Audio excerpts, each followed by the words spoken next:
झुंझुनू जिले में सर्दी का सितम लगातार जारी है। आज सुबह से ही जिले में ग्रामीण इलाके घने कोहरे की चादर में लिपटे नजर आए, जिससे जनजीवन प्रभावित हो गया।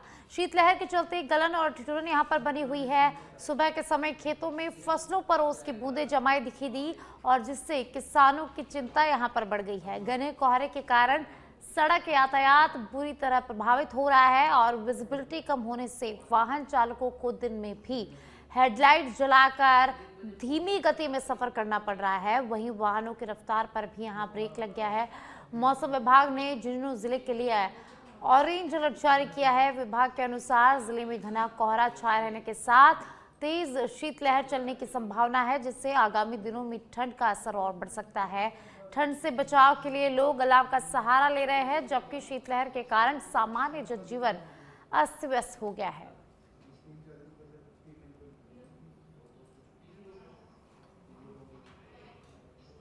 और अब सवाई माधोपुर से खबर है, जहां वन क्षेत्र में एक बार फिर बाघन सुल्ताना अपने शावकों के साथ दिखाई दी, जिससे इलाके में वन्य जीव प्रेमियों और पर्यटकों के बीच रोमांच का माहौल बन गया। जानकारी के अनुसार बाघन सुल्ताना ने अपने शावकों को सुरक्षित स्थान की तलाश पे गोमुख क्षेत्र के पास स्थानांतरित किया है। इस दौरान वहां मौजूद पर्यटक अचानक रुक गए और पूरी घटना को अपने मोबाइल कैमरों में रिकॉर्ड कर लिया। प्रत्यक्षदर्शियों के मुताबिक बाघिन अपने शावकों को लेकर बेहद सतर्क नजर आई और पर्यटकों की मौजूदगी के बावजूद बिना किसी आक्रामक व्यवहार के शांतिपूर्वक आगे बढ़ती रही। हालांकि इतने करीब से बाघिन और उसके शावकों को देखकर कुछ देर के लिए पर्यटकों में डर और रोमांच दोनों का अनुभव देखने को मिला। तो तस्वीरों में आप देख सकते हैं, सवाई माधोपुर से है तस्वीरें, जहां बाघन सुल्ताना एक बार फिर अपने शावकों को सुरक्षित जगह पर शिफ्ट करती हुई देखी गई है। बांसवाड़ा जिले के कचियोर गांव में राजस्थान के राज्यपाल हरिभाऊ बागड़े ने जनसुनवाई आयोजित कर किसानों की समस्याएं बारीकी से सुनी। इस दौरान उन्होंने किसानों से संवाद करते हुए खेती में अधिक लाभ प्राप्त करने के लिए उपयोगी सुझाव दिए और कहा कि परंपरागत खेती के साथ साथ पशुपालन को बढ़ावा देना भी जरूरी है, जिससे किसानों की आय में वृद्धि हो सके। राज्यपाल हरिभाऊ बागड़े ने जनजातीय क्षेत्र में डेयरी संचालन की संभावनाओं पर जोर देते हुए कहा कि दूध का व्यवसाय शुरू कर किसान आत्मनिर्भर बन सकते हैं। उन्होंने जनजातीय समाज से अपील की है कि वे स्वयं को कभी कम ना आंके, क्योंकि देश की आजादी में जनजातीय क्षेत्र के लोगों की महत्वपूर्ण भूमिका रही है। राज्यपाल ने यह भी बताया कि बैलों से खेती करने पर सरकार द्वारा 30,000 रुपए की सहायता दी जाएगी। जन सुनवाई के दौरान किसानों ने अपनी समस्याएं रखी, जिन्हें राज्यपाल हरिभाऊ बागड़े ने गंभीरता से सुना और उनके समाधान का भरोसा भी यहां पर किसानों को दिलाया।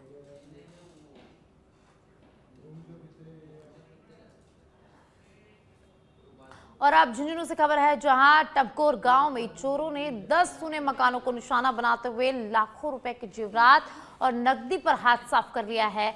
जिन घरों में चोरी की वारदात हुई उन सभी घरों के सदस्य बाहर गए हुए थे। चोरों ने पहले रेकी की और उसके बाद अलग अलग मोहल्लों में स्थित सूने मकानों के ताले तोड़कर चोरी की घटनाओं को अंजाम दिया। जानकारी के अनुसार चोरों ने एक ही रात में गांव के विभिन्न मोहल्लों में 10 मकानों में चोरी की है। घटना की जानकारी मिलते ही ग्रामीणों में हड़कंप मच गया और लोग मौके पर इकट्ठा हो गए। इसके बाद मलसीसर पुलिस को सूचना इसके बारे में दी गई। सूचना मिलते ही मलसीसर थाना पुलिस मौके पर पहुंची और पुलिस की मोबाइल इन्वेस्टिगेशन यूनिट ने घटनास्थल का निरीक्षण कर साक्ष्य एकत्रित किए हैं और पूरे मामले की जांच में अब पुलिस जुट गई है। लगातार चोरों की तलाश की जा रही है।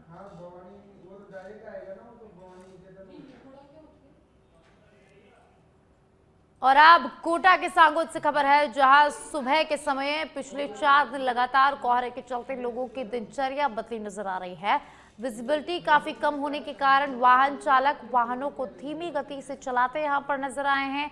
वहीं बारा और कोटा से चलकर मोईकला व खानपुर की तरफ जाने वाली रोडवेज बसें निर्धारित समय से देरी पर चली। साथ ही बपावर थाने के पास ओवरलोड भूसे से भरी ट्रोली से किसी अन्य वाहन की रगड़ लगने से मेगा हाईवे पर भूसा फैलने से यातायात यहां पर बाधित हो गया।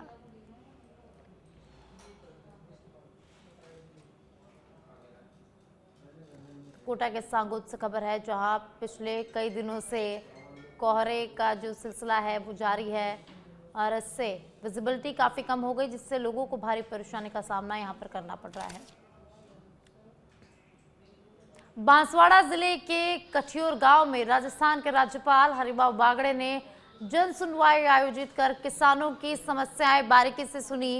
इस दौरान उन्होंने किसानों से संवाद करते हुए खेती में अधिक लाभ प्राप्त करने के लिए उपयोगी सुझाव दिए और कहा कि परंपरागत खेती के लिए साथ साथ पशुपालन को बढ़ावा देना भी जरूरी है, जिससे किसानों की आय में वृद्धि हो सके। राज्यपाल ने जनजातीय क्षेत्र में डेयरी संचालन की संभावना पर जोर देते हुए कहा कि दूध का व्यवसाय अपनाकर किसान आत्मनिर्भर बन सकते हैं। उन्होंने जनजातीय समाज से अपील की है कि वे स्वयं को कभी कम ना आंकें, क्योंकि देश की आबादी में जनजातीय क्षेत्र के लोगों की अहम भूमिका रही है। राज्यपाल ने ये भी बताया कि बैलों से खेती करने पर सरकार की ओर से 30,000 रुपए की सहायता दी जाएगी।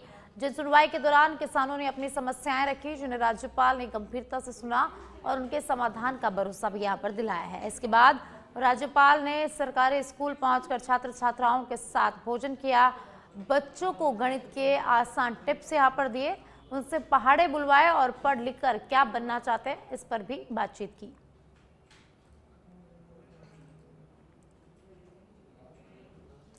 और आप जैसलमेर से बड़ी खबर सामने आ रही है, जहां जैसलमेर में शीतलहर का जबरदस्त प्रकोप देखने को मिला। कलेक्टर प्रताप सिंह ने आदेश जारी कर दिए हैं। नर्सरी से कक्षा 8वीं तक के स्कूलों में अवकाश घोषित कर दिए गए हैं। सभी सरकारी और निजी विद्यालयों पर आदेश लागू किए गए हैं। 8 जनवरी से 10 जनवरी तक अवकाश घोषित किए गए हैं। कड़ाके की ठंड को देखते हुए ये अहम फैसला लिया गया है। बच्चों के स्वास्थ्य को प्राथमिकता देते जिला कलेक्टर ने निर्णय लिया है। इस दौरान आंगनबाड़ी केंद्र भी बंद रहेंगे। वहीं कक्षा 9वीं से 12वीं तक स्कूल समय में बदलाव किया जाएगा। सुबह 10 बजे से मध्याह्न 4 बजे तक स्कूल जो है वो अब लगेंगे। तो कड़ाके की ठंड को देखते हुए अहम फैसला लिया गया है। बच्चों की छुट्टियों को जो है वो बढ़ा दिया गया है। नर्सरी से 8वीं कक्षा की स्कूल में जो बच्चे हैं उनकी 10 जनवरी तक अवकाश घोषित कर दिए गए हैं। वहीं 9वीं से 12वीं तक के समय में बदलाव किया गया है और आंगनबाड़ी भी इस दौरान बंद रहेंगी। कक्षा 9वीं से 12वीं तक स्कूल समय में बदलाव किया गया है। सुबह 10 बजे से मध्याह्न 4 बजे तक स्कूल लगेंगे। तो जैसलमेर से एक खबर हम आपको बता रहे हैं, जहां लगातार शीतलहर का प्रकोप देखा जा रहा है। तो ठंड के चलते जिला कलेक्टर ने यहां पर अहम फैसला लिया है। जिला कलेक्टर ने नर्सरी से 8वीं तक के कक्षा के विद्यार्थियों के जो अवकाश है वो बढ़ा दिए हैं। 10 जनवरी तक अवकाश घोषित किए गए हैं। डीडवाना जिले में स्वास्थ्य सेवाओं को मजबूत करने के लिए जिला कलेक्टर डॉक्टर महेंद्र खड़गावत ने 70 सामुदायिक और प्राथमिक स्वास्थ्य केंद्रों को भवन पट्टे सौंपे हैं। इससे पहले कई केंद्रों को पट्टे न होने के कारण भवन निर्माण, विस्तार और सरकारी योजनाओं का लाभ लेने में बाधा आ रही थी। पट्टा मिलने के बाद अब इन केंद्रों के निर्माण और सुविधाओं के विकास में कोई रुकावट नहीं होगी। डिप्टी सीएमएचओ डॉक्टर जोगेंद्र ठोलिया ने बताया कि पट्टे मिलने से बजट स्वीकृति, नई मशीनरी और अधोसंरचना के काम अब आसानी से किए जा सकेंगे और साथ ही पट्टा प्राप्त केंद्रों के चिकित्सकों ने प्रशासन के इस पहल की सराहना की और कहा कि अब स्वास्थ्य सेवाओं में सुधार की राह आसान हो गई है।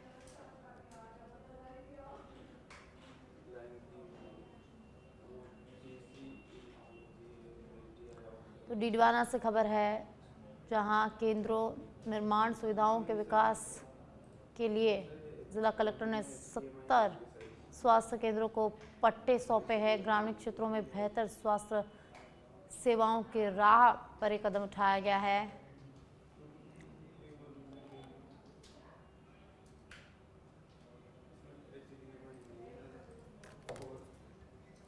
हमारे पूरे डीडवाना ज़िले को जो भी सीएससी और पीएससी हमारे जो संस्थान थे जिनके पास किसी भी कारण से पट्टे नहीं थे, उनको आज 70 संस्थान हमारे ऐसे हैं जिनको आज पट्टा दिया गया है।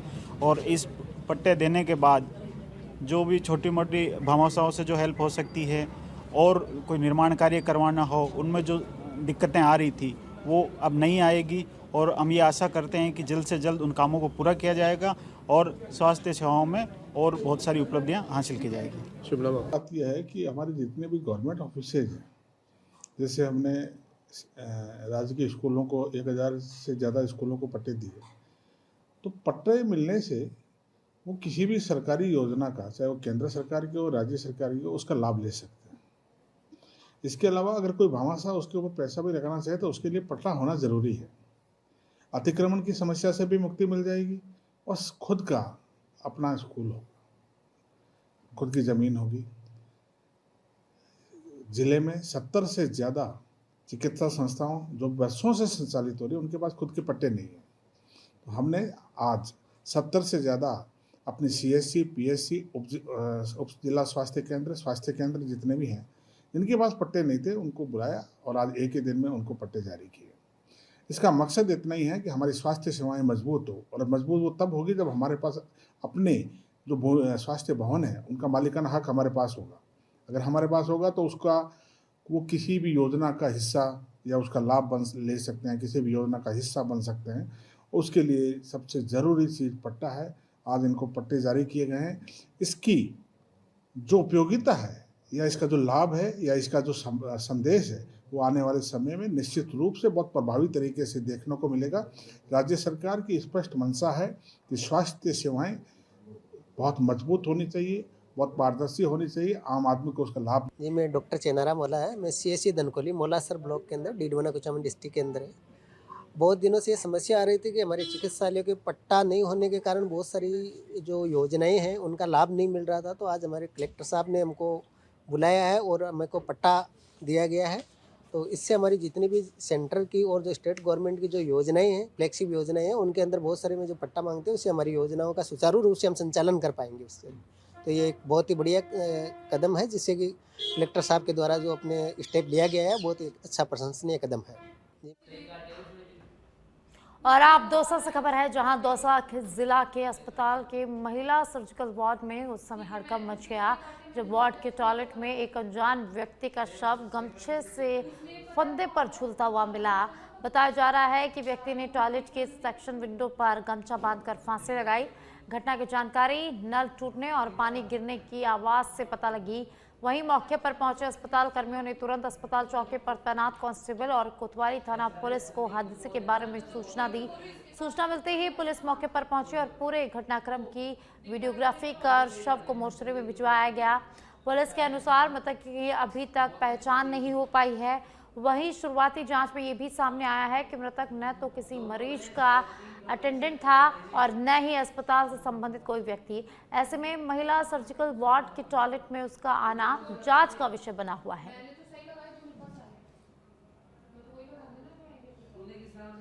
तो दौसा से खबर है, जहां महिला सर्जिकल वार्ड में के टॉयलेट में एक युवक का शव मिला है। सर्जिकल वार्ड में युवक का शव मिलने से हड़कंप मच गया। टॉयलेट के सेक्शन विंडो पर फंदा लगाकर युवक ने यहां पर जान दी। घटनाक्रम को लेकर अस्पताल में हड़कंप मच गया। सूचना मिलने पर पुलिस मौके पर पहुंची। पुलिस ने पूरे मामले की वीडियोग्राफी की और शव को अस्पताल के मोर्चरी में रखवाया और अब पुलिस पूरे मामले की जांच में जुट गई है। वीर कांस्टेबल ने सूचना दी जो अपने जिला अस्पताल में चौकी पर पदस्थापित है।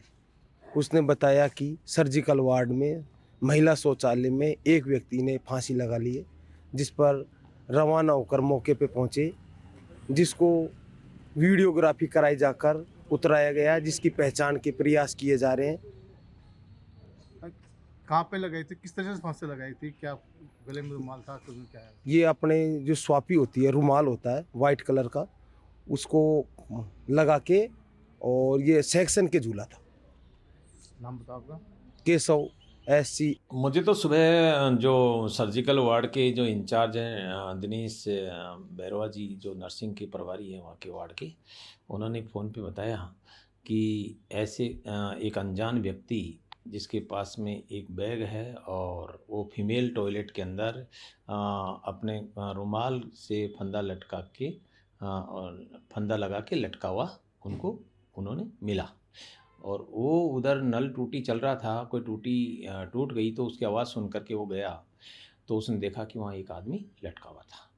उन्होंने सूचना मेरे को दी। उनकी सूचना पे हमने पुलिस को चौकी को इन्फॉर्म किया। चौकी से आए, पुलिस वाले भी आए, हम भी आए। तो ये हमने वेरीफाई किया भाई यहाँ का कोई पेशेंट तो नहीं, तो हमारे यहाँ कोई पेशेंट नहीं है, कोई उसके साथ कोई अटेंडेंट भी नहीं, कोई परिजन भी नहीं, उसका अनजान व्यक्ति है। अब वो आदमी कैसे यहाँ आया और ये कैसे। डीडवाना जिले की सुरदासन ग्राम पंचायत में भ्रष्टाचार का एक बड़ा मामला सामने आया है, जहां ग्रामीणों ने वर्तमान सरपंच और ग्राम विकास अधिकारी पर सरकारी धन के दुरुपयोग और फर्जी मास्टर रोल भरकर लाखों रुपए हड़पने के गंभीर आरोप लगाए हैं। इस संबंध में ग्रामीणों ने जिला कलेक्टर डॉक्टर महेंद्र खड़गावत को ज्ञापन सौंपकर मामले की निष्पक्ष जांच और विशेष ऑडिट कराने की मांग की है। ग्रामीणों के अनुसार गांव के शमशान घाट में पौधारोपण, मिट्टी भराव और समतलीकरण का कार्य ग्रामीणों ने स्वयं के खर्च, भामाशाहों के सहयोग और श्रमदान से किया था। लेकिन आरोप है कि सरपंच, ग्राम सेवक और सहायक ग्राम सेवक ने मिलीभगत कर इस कार्य के नाम पर फर्जी मास्टर रोल तैयार कर पंचायत निधि से करीब 1,11,715 रुपए का भुगतान उठा लिया है। इसके अलावा सुरदासन कब्रिस्तान से माताजी के मंदिर की ओर सीसी ब्लॉक और नाली निर्माण के नाम पर भी लगभग 1,71,357 रुपए का फर्जी भुगतान किए जाने का आरोप यहां पर लगाया गया है। जो शमशान भूमि है उसमें हमने गांव वालों ने मिलके सब में भर्ती वगैरह, पौधारोपण सब हमने किया है। हमारे को पता नहीं था, परंतु हमने ये देखा कि नरेगा का जो ये काम करके और नरेगा के पैसे शमशान भूमि से उठा लिए इन्होंने।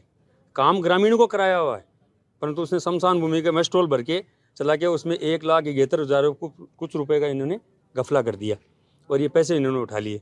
दूसरी बात यह है कि कब्रिस्तान हमारी बनी है, उसके पास में इन्होंने ब्लॉक लगवा दिए।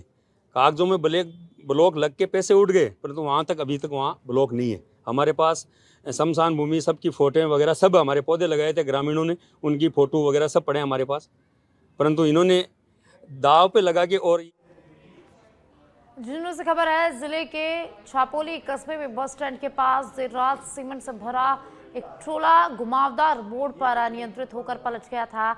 हादसा देर रात होने के कारण बड़ा नुकसान होने से यहां पर बच गया। गनीमत रही कि दुर्घटना के समय सड़क पर ज्यादा आवाजाही नहीं थी, जिससे किसी प्रकार की जनहानि इस हादसे में नहीं हुई है। जानकारी के अनुसार ट्रोला तेज रफ्तार में था और बस स्टैंड के पास स्थित घुमावदार मोड़ पर चालक वाहन पर नियंत्रण नहीं रख सका। संतुलन बिगड़ते ही ट्रोला सड़क पर पलट गया और सीमेंट की बोरियां सड़क पर फैल गई। घटना की सूचना मिलते ही पुलिस मौके पर पहुंची और अब पुलिस पूरे मामले की जांच में जुट गई है।